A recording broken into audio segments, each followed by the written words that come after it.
Hi mga Mars, ito na po yung recipe na pinakita ko sa inyo kanina. At ito ituturo ko na kung paano ko ito ginawa. Napakasimple at napakadali lang ng proseso. Unang-una syempre ay magkakaramelize muna tayo ng sugar dito sa ating baking pan. Pwede pong yanera yung gamitin nyo pero ako dahil pangkain lang namin at gusto ko lang itry yung recipe na to, ay baking pan na 8 inches po yung ginamit ko, yung round pan. Pwede rin po yung square or rectangle. Ngayon, ika-caramelize lang natin yon ng bali 1/4 sugar lang po yung nilagay ko. After makaramelize po yung sugar dun sa pan ay set aside muna natin. Gagawin natin yung flan mixture. Sa isang mixing bowl, pagsamasamahin lang natin yung mga sangkap. Lagaya po ng 2 pirasong itlog, 1 big can na evaporated milk at 1 big can na condensed milk. Pagkatapos ay halo-haluin lang natin ito para po matunaw din yung ating nilagay na itlog. At saka nag-add ako ng half teaspoon ng asin pambalanse po ng lasa. Then halo-haluin lang natin itong mabuti hanggang sa magsama yung mga sangkap. Pagkatapos nag-add ako ng half tablespoon ng vanilla. Kung wala pa kayong vanilla ay okay lang naman. Pero masarap din po kasi kapag may vanilla. Nakakadagdag din yun ng flavor. Tapos meron akong 2 cups na glutinous rice flour. Yun po, yung malagkit na harina. Yan, ilalagay natin yun dyan. Tapos i-mix-mix ng mabuti hanggang sa wala na pong buo-buo. At para makatiyak po tayo na wala talagang buo-buo yung ating gagawing mixture, salain natin ito kahit isang beses lang po. Yes, mas maganda po na sasalain natin para maalis talaga yung buo-buo at maging smooth yung gagawin nating recipe na yon.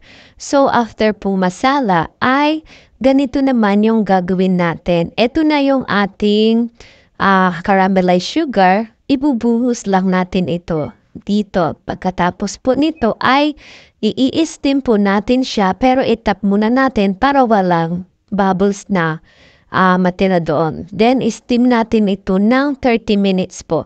Dapat naka-cover po yung ating takip ng steamer. Ayan, nag-set na po ako ng 30 minutes para sure po na nasa oras. At take note mga mare, medium heat lang po ang dapat dito. Huwag po masyadong malakas. So, after 30 minutes, chinek ko. Gumamit lang po ako dito ng barbecue stick at tinignan ko kung okay na. At okay naman na po. Bali, tuyo na yung ating stick. So, pwede na po ito mga Mars.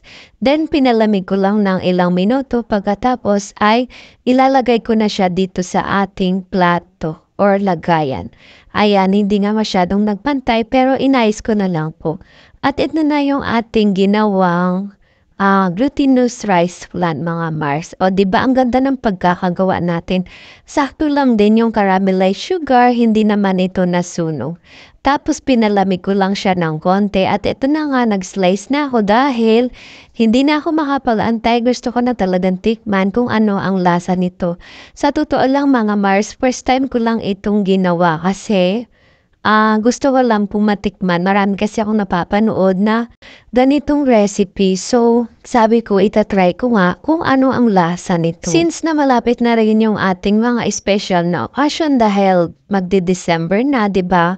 Kaya naisip ko itong subukang gawin dahil nagpaplano ako na isa ito sa aking ihahanda sa ating mga okasyon. Natuwa naman ako mga Mars kasi sa first attempt pa lang ng pag-try ko ay successful agad ang nagawa ko. Kaya ito, sinishare ko naman sa inyo yung ginawa kong recipe ngayon.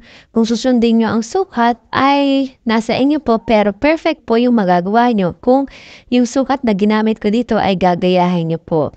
Ngayon, kung gagawin nyo itong pang negosyo, pwede nyo po siyang ilagay sa yanera na pang leche flan. Siguro sa ganitong recipe, mga 4 to 5 pieces po na yanera yung magagawa nyo. Kaya sana po mga Mars, itry nyo itong gawin, subukan nyo ito. At diba kapag mga halimbawa New Year's Eve, uso po yung mga malalagkit na kakanin, isa ito sa pwede nyo pong ipanghanda. Kasi masarap po ito at saka sakto-sakto lang yung pagkakunat ng ating glutinous rice flan. Ang sarap-sarap po nito mga Mars. So paano mga Mars, hanggang dito na lang muna uli ang ating video na recipe ngayon. Sana po ay may natutunan kayo at may naidagdag na naman akong idea sa inyo na pwede nyo pong magamit sa pagninegosyo or pangkain lang kung gusto nyo or pang merienda. So, paano po? Sana subaybayan nyo muli ang aking mga video na ibabahagi pa sa inyong mga recipe. Salamat po sa panonood. Happy cooking po. Bye-bye and God bless.